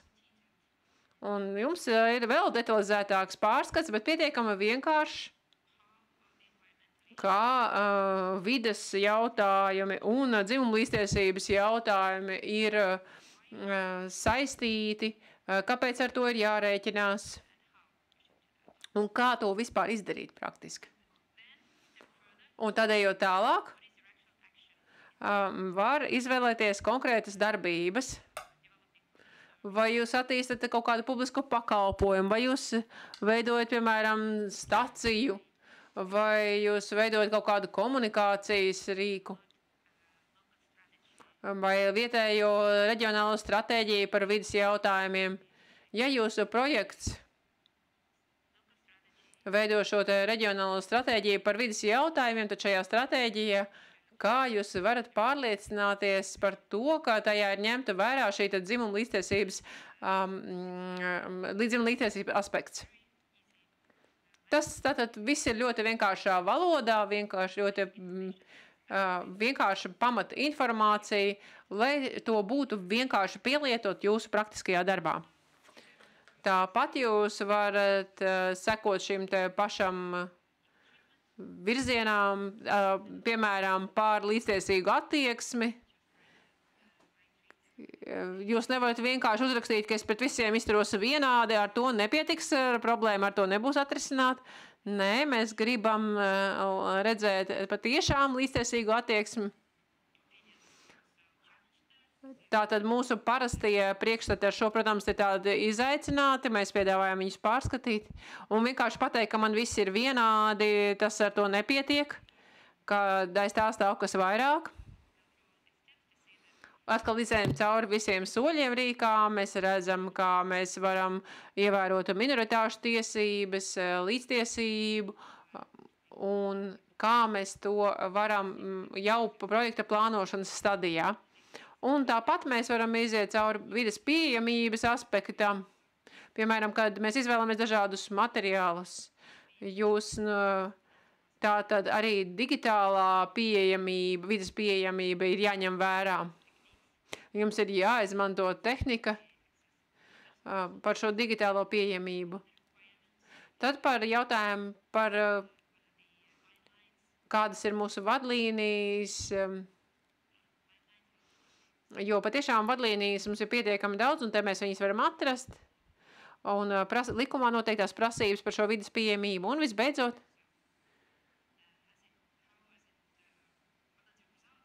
un kā rezultātā, kā iznākumā mēs redzam, tas ir diezgan daudz nesen ieviests rīks, kas ir gan projektu īstenotājiem, gan politikas veidotājiem nodar, jo viņi vēl to var ieskatīties un viņi saņem pietiekami apjomā informāciju, tātad labu lēmumu pieņemšanai. Un mūsu mērķis šeit bija lai mūsu projektu pieteikumi būtu atbilstošāki un kontekstā ar šīm prasībām. Un lai tā sadaļa, kur mēs par šo te horizontālo principu ieviešanu, lai šīs sadaļas nebūtu formāls, lai tur nebūtu rakstīts kaut kas ir galīgi neatbilstošs kontekstam, bet ko patiešām jūs varat darīt saistībā ar šiem principiem. Un mēs gribējām pacelt to pieteikumu kvalitāti, bet tāpat arī demonstrēt zināšanas par horizontāliem principiem, par kvalitāti un pieejamību ikdienas dzīvē. Jo, kā jau es minēju, tieši ikdienas dzīvē jau tas viss arī īstenojas. Paldies! Tagad mums būs izaicinājums, ir tik daudz jautājumi saņemti caur Slido platformu, tik daudz jautājumi radās man, klausoties jūsu prezentācijas, un vēl pirms es biju tās dzirdējusi, es jau paguvu dalīties, ka jautājumi ir, un arī jums vienam otram ir jautājumi, tāpēc mums ir ļoti ierobežots laiks. Vienīgais pluss ir tas, īpaši tiem, kas jau grib doties prom, Latvijā, starp citu, diezgan raksturīgi aiziet no basketbola spēlēm un dažkārt arī no teātra izrādēm pirms beidzas, bet es gribētu jūs iedrošināt palikt līdz beigām, jo jums būs tā iespēja noķert aiz rokas šī paneļa ekspertus un uzdot personīgi jautājumus, ja mēs nepagūsim tos aptvert šajā sarunā. Bet pirmais jautājums, kas radās man, domājot par šo diskusiju, un es saprotu, ka tas ir radies arī pašiem paneļa diskusijas dalībniekiem, par datiem, kas tiek vākti šo projektu ietvaros. Es pati esmu piedalījusies arī dažādu aktivitāšu īstenošanā par to, cik sievietes, cik vīrieši, kāds vecums, ļoti daudz dažādi dati, noteikti vairāk vēl pašu projektu īstenotāju pusē. Kas ar šiem datiem pēc tam notiek? Vienkārši runājot, un kā informācija par šiem rādītājiem tiek ņemta vērā tālāk, gan Eiropas Savienības līmenī, gan arī nacionālā līmenī. Jā, varbūt jūs varētu sākt. Please. Okay, thanks. Jā, paldies par šo jautājumu, un es arī atcerējos, ko Nils jautāja, un tas bija jautājums priekšām pārsteidzošs no dalību valsts, ka dalībvalsts lūdz, lai viņi vairāk raksta atskaites komisija, jo parasti to neviens neprasa. Bet, ja mēs runājam par atskaites par rādītājiem, netik svarīgi ir tas, kā un ko jūs ziņojat, bet ko jūs darat ar savāktajiem datiem. Un komisijas līmenī, ka mēs apkopojam datus par vienkāršiem rādītājiem, piemēram, dzimumu sadalījums vai vecumu sadalījums, parasti tas, ko mēs darām, ko mēs no tā iegūstam, mēs iegūstam tādu vispārēju pārskatu, kas notiek ar programmām Savienības līmenī, ko dara dalība valstis, kā tālāk sadalās mūsu investīcijas, un reizēm ir iespējams arī kaut ko izanalizēt, balstoties uz šiem datiem. Bet tas parasti notiek tādā ilgtermiņā. Un kaut kur programmas vidū vai beigās, kad kaut kas iespējams ir mazliet jāpieregulē. Kas ir visnoderīgākais, diskutējot par sarežģītiem, par kompleksiem horizontālajiem principiem, kad runa nav tikai par kaut kādiem kvalitatīvajiem rādītājiem, bet kad ir runa par kvalitatīvajiem un kvantitatīvajiem datiem, ko mēs apkopojam komisijas līmenī. Jūs varat te redzēt ne tikai indikātors un tendences, bet arī padziļinātu analīzi, mūsu tādas šaurās vietas, kur veidojās sastrēgumi, kur mums ir grūtības īstenojot šos principus. Ir tāds jau 10 gadiem ilgs tendence par projektu īstenošanas vienkāršošanu, un par horizontālajiem principiem ir ļoti neliela ziņošana, jo mēs tagad esam visi tādi IT sistēmu ķilnieki, un tur ir ierobežots, teiksim, rakstzīmju skaits, un tad, kuros ir jāiekļaujas. Un mums ir ļoti svarīgi, ko mēs varam darīt ar datiem, un ko mēs varam iemācīties gan Eiropas Savienības līmenī, gan arī nacionālajā līmenī. Tātad pats par sevi atskaišu sniegšana nav pašmērķis. Auditorijas jautājumiem, jo, man liekas, tas ļoti saskan arī tieši ar šo tēmu, kā saskaņot fokusu Eiropas Savienībā un Latvijā attiecībā uz birokrātijas samazināšanu pret aizvien jaunām prasībām attiecībā uz līdztiesības ievērošanu.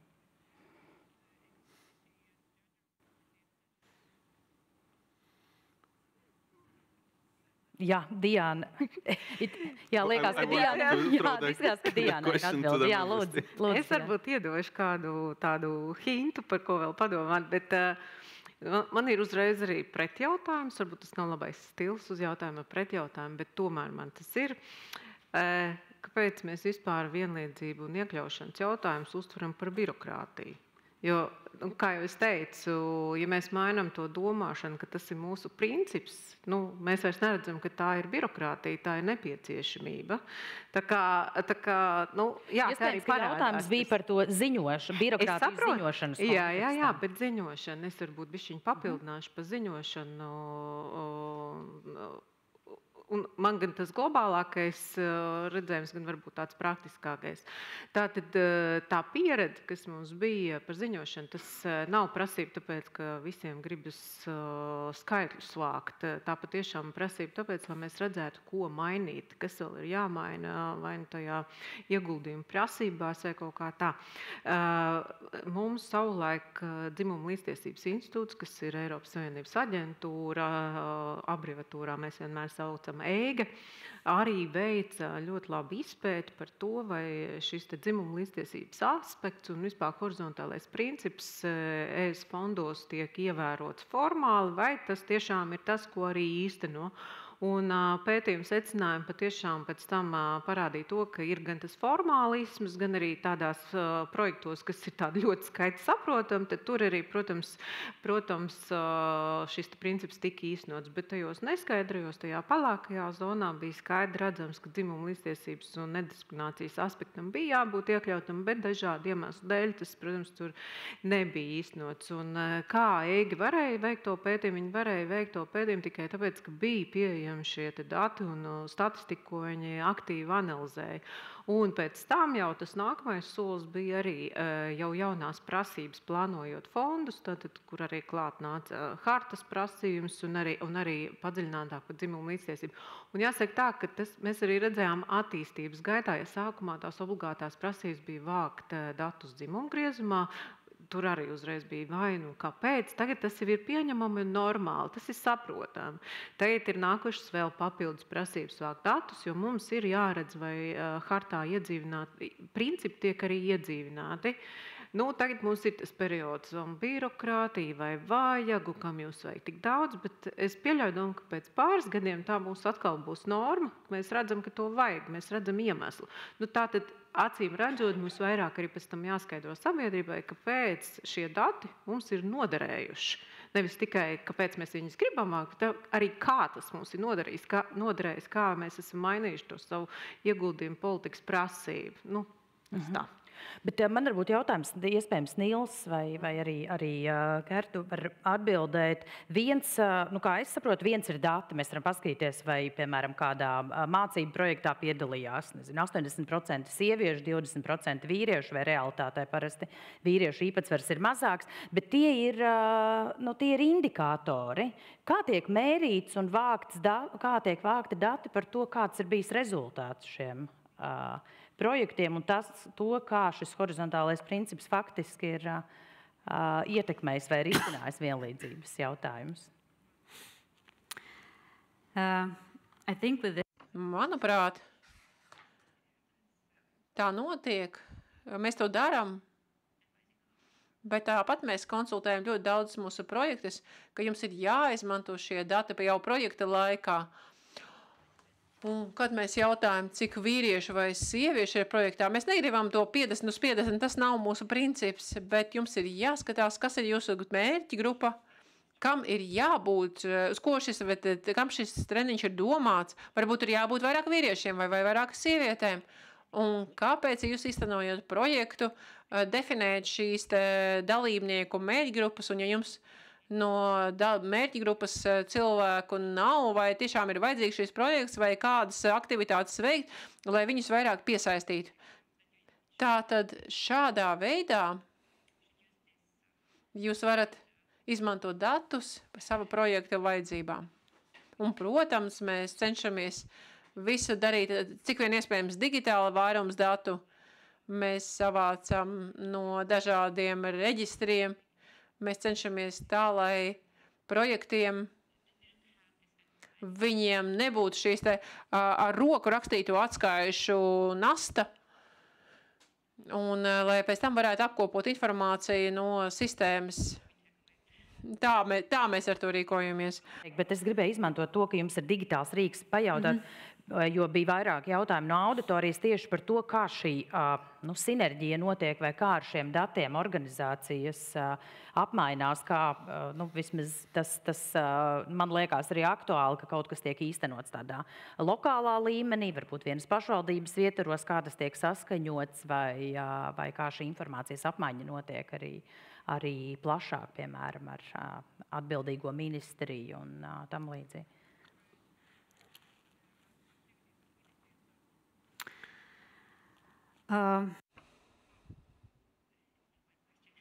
Jā, tas ir plašs jautājums.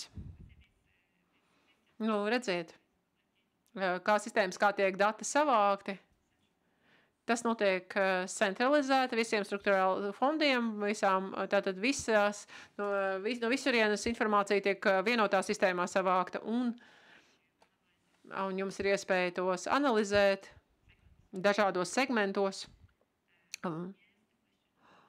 Un ir jautājums par digitālo drošību, kas ir ļoti būtisks. Un Igaunijā mēs kaut kā ļoti uzticamies, mēs izvēlamies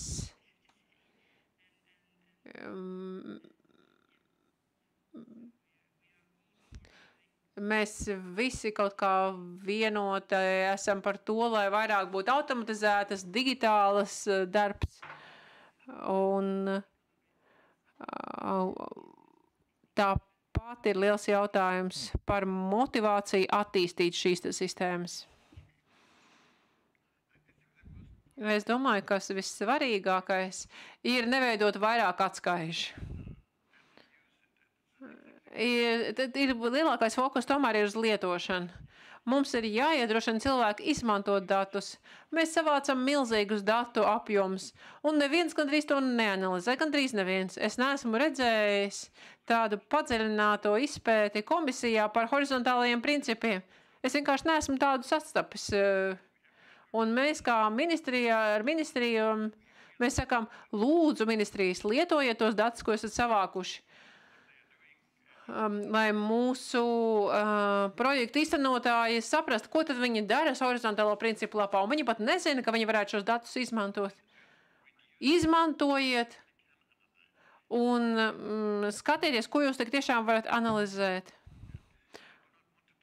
Es negribu papildus birokrātiju veidot. Mums nevajag vairāk jautājumus. Vai jūs to darat? Jā, nē. Bet ir jautājums par to, kā jūs to darat. Uz to es centos vērsti uz uzmanību. Un lai nebūtu tā, ka komisija tikai vairo šo te birokrātijas slogu. Un mums ir šī te Eiropas pamatiesību harta, bet tur gala lietotājs nav interesēts to īstenot. Un ka viss reducējās tikai uz to, cik ķeksīšus viņš atzīmēs atskaitē. Bet kāds patiešām ir progress praktiskajā dzīvē šo te pamatiesību īstenošanā. Un automātiski tas būtu daudz vienkāršāk gan pašvaldībām, gan ministrijām, jo automātiskā formā to daudz vienkāršāk un pārskatāmāk var izmantot. Eiropas komisija arī plāno izmantot mākslīgo intelektu, par to bija arī vairāki auditorijas jautājumi, kāda nozīme kopumā mākslīgajam intelektam ir dažādos procesos un vai ir plānota sadarbība ar mākslīgo intelektu. Iespējams, ka tieši datu analīzes jomā. So for the Commission side, I can come back to how you... No komisijas puses es atgriezīšos pie tā, kā jūs izmantojat to datu un tos datus un kā viņus labāk izmantot. Mēs meklējam labās prakses, kā dažas valsts to izmanto un kā mēs varam īstenot to. Es neesmu īpaši zinošs tajā jautājumā, bet es nodošu šo jautājumu tālāk kolēģiem. Mēs sākam izmantot šos rīkus komisijām, tas garš ceļš. Es domāju, ka tas nākotnē būs arvien vairāk. Es domāju, ka mums ir praktiski instrumenti, kas tagad tiek izmantot, jo ir vesels sprādziens ar mākslīgo intelektu risinājumu, kas mums ierodās, tātad par datiem. sūdzības vai bāžas. Kāda ir situācija? Es zinu, piemēram, es pati darbojos OECD nacionālajā kontaktpunktā. Mēs esam saņēmuši 2 sūdzības no viena cilvēka. Varētu likties, ka viss attiecībā uz atbildīgas uzņēmējdarbības principu ievērošanu ir kārtībā. Ja mēs skatāmies tikai uz šo, kāda ir situācija, ja neskaita 2 gadījumus, kur jums jau ir secinājumi, cik bieži cilvēki vēršās un vai tiek veidota sasaiste attiecībā uz to, cik apmierināti, ja tā varētu teikt, ir tie gala lietotāji ar aktivitātēm, kam tostarp ir arī Eiropas Savienības finansējums? Jāsaka, ka par tieši Eiropas Savienības fondiem mums ir pabeigtas šīs 2 lietas, un ir vēl viena lieta procesā, arī tā diezgan interesanta.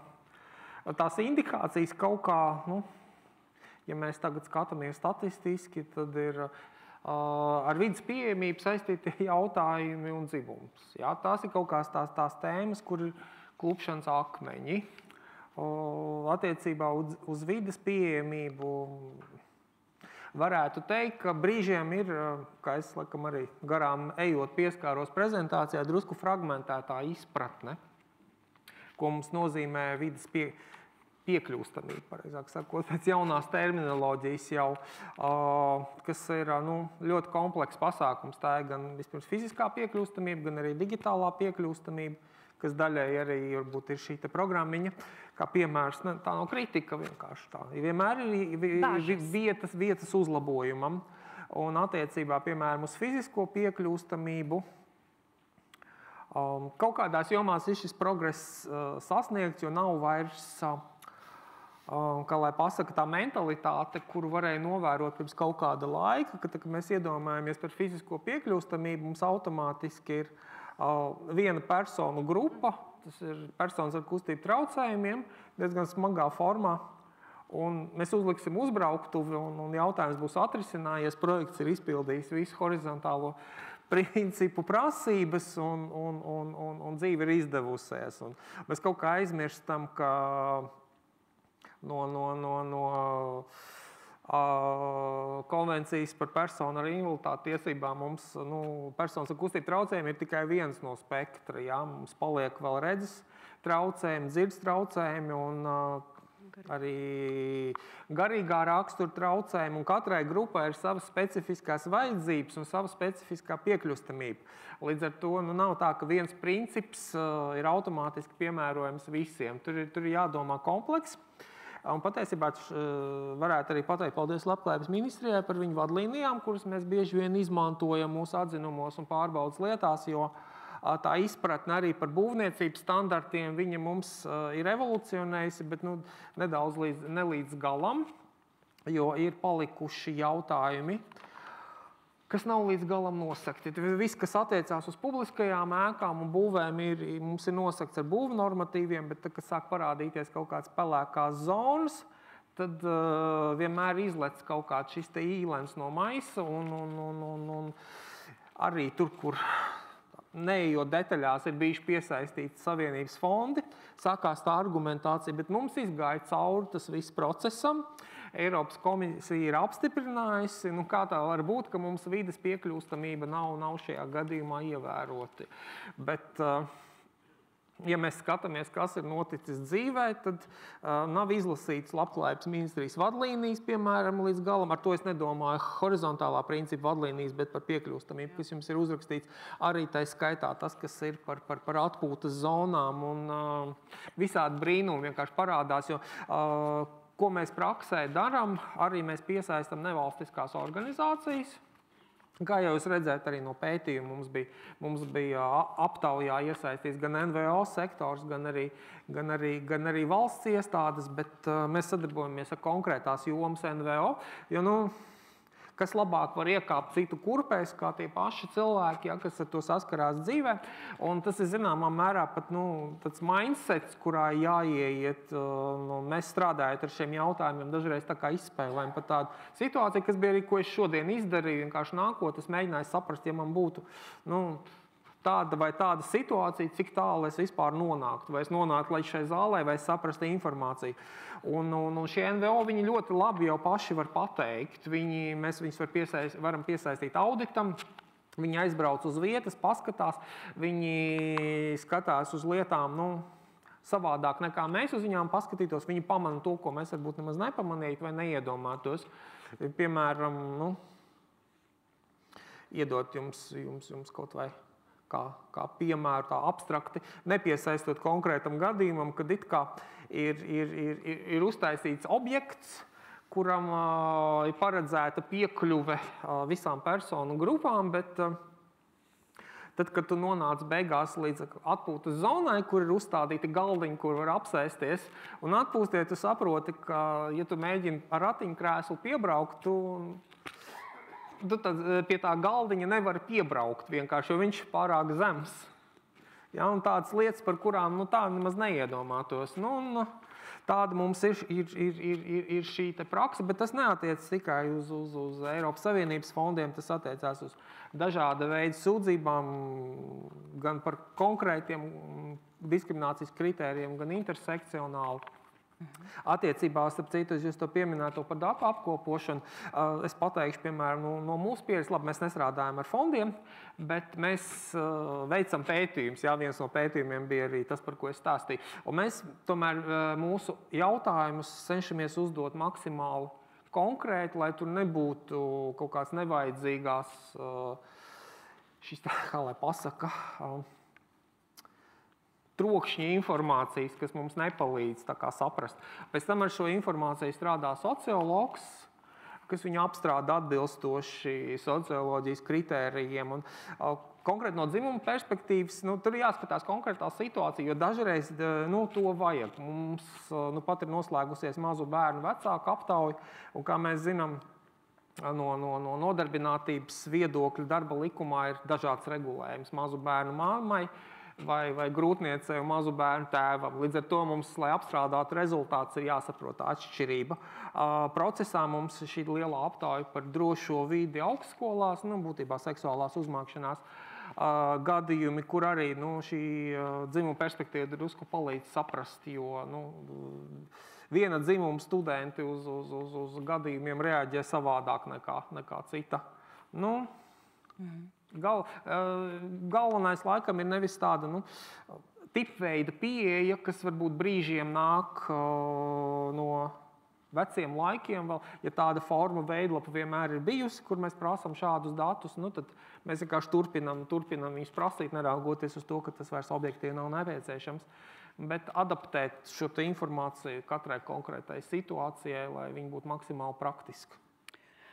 Liels paldies, Emīlija. Sanāca uzreiz jau tāds kopsavilkums šai paneļa diskusijai. Tas, kas man īpaši noteikti lika aizdomāties, un es veicu arī pati, izmantojot izdevību daudz pierakstus, un noteikti atsevišķiem jautājumiem arī varētu savā profesionālā darbā pievērsties. Viens ir datu jautājums. Mēs tiešām runājam tik daudz par datiem, gan šeit, gan runājot par klimatu un dažādos citos kontekstos, un datu ir patiešām daudz. Jautājums, cik daudz mēs no tā izmantojam, arī droši vien par to ir vērts domāt, un kā mēs šos datus izmantojam tieši tālākai lēmumu pieņemšanai, ne tikai esošo rezultātu izvērtēšanai. Otrs būtiskais aspekts man šķiet bija gan, ko Diāna uzsvēra, gan Igaunijas pieredze attiecībā uz nepārtrauktu izglītošanu un rīkiem, kas ir vērsti uz gan projektu īstenotāju, gan dažādu citu iesaistīto izpratnes veidošanu, un droši vien tur atslēgas vārdi ir vienkāršība un ērtums.